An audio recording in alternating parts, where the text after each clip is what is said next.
What makes a successful team? Success is measured by team output, team viability, and member development and growth.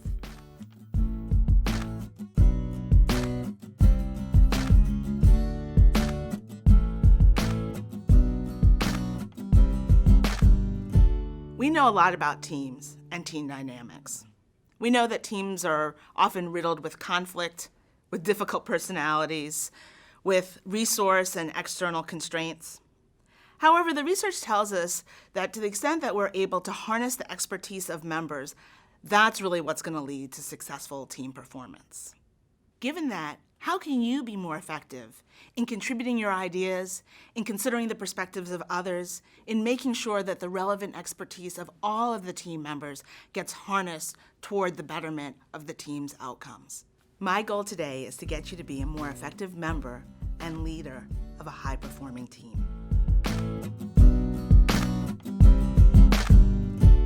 Research has shown that teams exhibit the common knowledge effect. The shared information gets most of the airtime at the expense of the unique information held by each of the individuals. Teams get assembled when different perspectives, bases of knowledge, ideas are needed for the decision at hand. In these instances, the goal is to leverage these perspectives to make the best possible decisions. However, we know that in teams, the members tend to talk about the information that they share.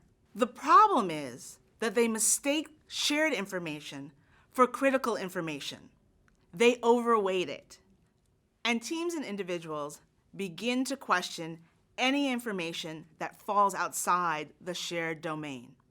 As a consequence, they have so much more access to the common information, and that's what drives their decision-making processes, rather than being able to incorporate the unique information that their different members possess.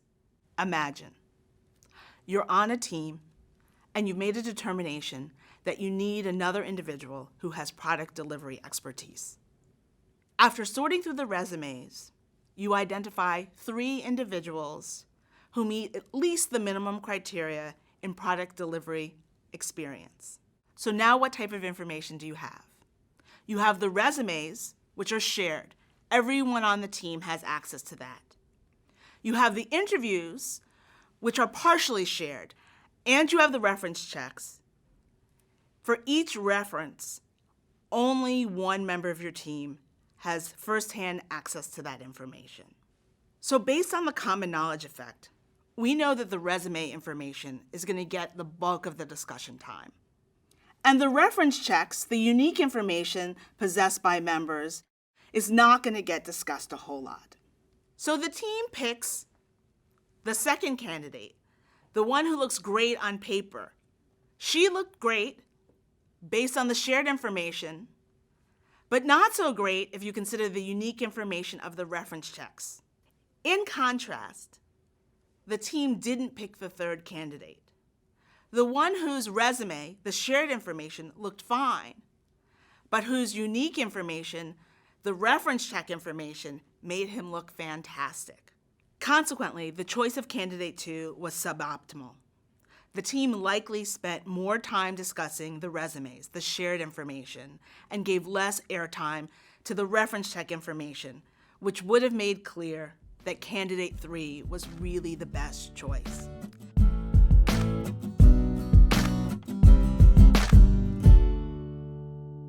There's been a lot of research conducted on the common knowledge effect. What they find is that shared information is given much more consideration than the unique information that's possessed by members. This isn't the full story. It turns out that there's actually hierarchy in teams, as many of you know. Status differentiation isn't always a good thing for getting all of the relevant information identified and considered. Possessing status can cause leaders to step up.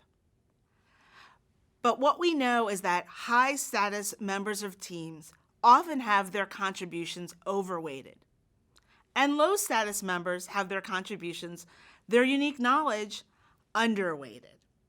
Let's take Downton Abbey, a popular British drama set in the early 20th century. In a recent episode, Lord Grantham's youngest daughter comes home because she is due to deliver the first grandchild of the family. Lord Grantham insists on bringing in a highly esteemed physician, Sir Philip. The local family physician who has delivered all of the family's children and who has treated everyone in the household is largely cast aside. Both, however, are present as the birth approaches. The local family physician begins to realize that there are symptoms suggesting that there is something very wrong with the pregnancy. Sir Philip, the higher status physician, insists that everything is going according to plan. Lord Grantham, a man of his times who is focused on social standing, largely ignores what the longtime physician has said. So here, the lower status physician, presenting significant, concrete information, was disregarded. The status of the person who contributes the unique information often determines the degree to which team members will emphasize and consider that information as they make their decisions.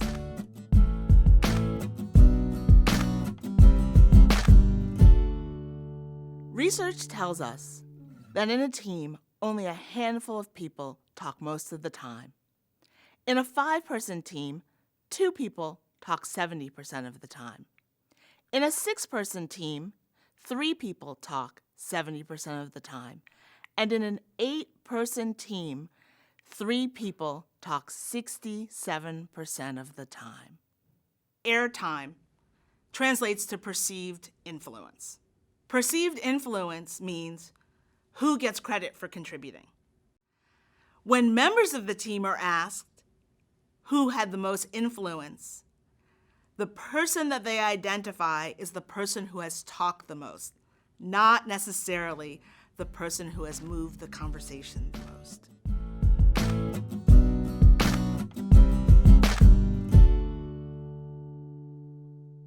There are unique challenges to getting the voices of women and minorities heard. The good news is that the solutions that I'm going to share with you will enable all voices to get heard. In a study that I conducted with a colleague, we were interested in understanding how male experts and female experts' information influenced team decision-making processes and the outcomes that those teams got. We asked individuals to first complete a task, one that many might argue is male-gendered, a survival task. We assigned the individuals to teams, and so in any given team, we knew, they didn't know, but we knew who the most expert member was. In doing our analysis, what we discovered was that those teams in which the most expert individual was a male outperformed the teams in which the most expert individual was a female. Now, this is despite the fact that male experts and female experts were equally expert. When we looked more closely, we found that female experts were less influential, they were less able to get the teams to do what they wanted them to do than were male experts. Being an expert means having different information. In some domain, you know more than others do. However, if there's not an expectation that you could possibly be an expert, different information is considered to be wrong information, and it gets discounted. And teams don't have access to what actually is very valuable information that would help them perform better. In a follow-up study, we found that when female experts' contributions were intentionally solicited by another member of the team, they were perceived as more influential and more competent than when they just contributed the information without having been solicited. And we also found that males whose information was solicited were also evaluated more favorably than when their information had not been solicited.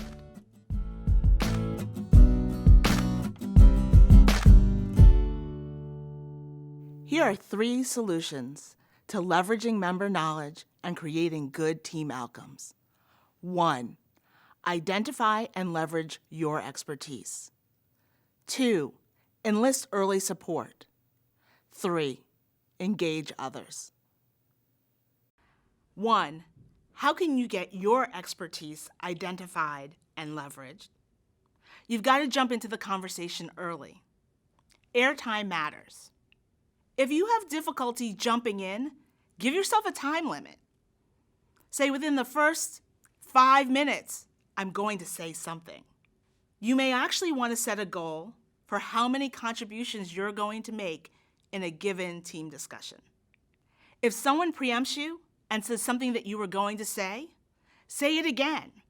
Validate what they're saying. Be prepared to explain and give evidence supporting what you are recommending. Be specific in providing evidence. 2, enlist early support if you think that an idea will be foreign to others. Socialize it before the actual meeting. Pick 1 or 2 people to whom you can sell your ideas before the meeting actually takes place. 3, engage others. As a big L leader, this is definitely your responsibility. Live up to your potential. Create a culture in which all individuals feel that their ideas are valid. Lend your status to others. Ask them for evidence of the point they are trying to make. Tell others about their expertise. For example, say, did you know that Morgan was actually the strategy brainchild behind our reorganization? As your team is discussing, urge members to consider each alternative at a time. Could it be X? What evidence do we have supporting X? What evidence do we have that's inconsistent with X? Think of yourself as a leader, and you'll be more likely to contribute and consider the unique information that's presented by your teammates.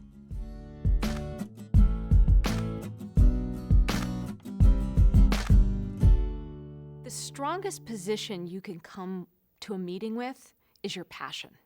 And starting a contribution to a meeting, especially early on, where you're coming at it from the core of something you're passionate about or something you have an expertise in, is so much stronger than starting with raising your hand and saying, this might be a stupid comment, but, or I don't know anything about this area. I don't know anything about marketing, but.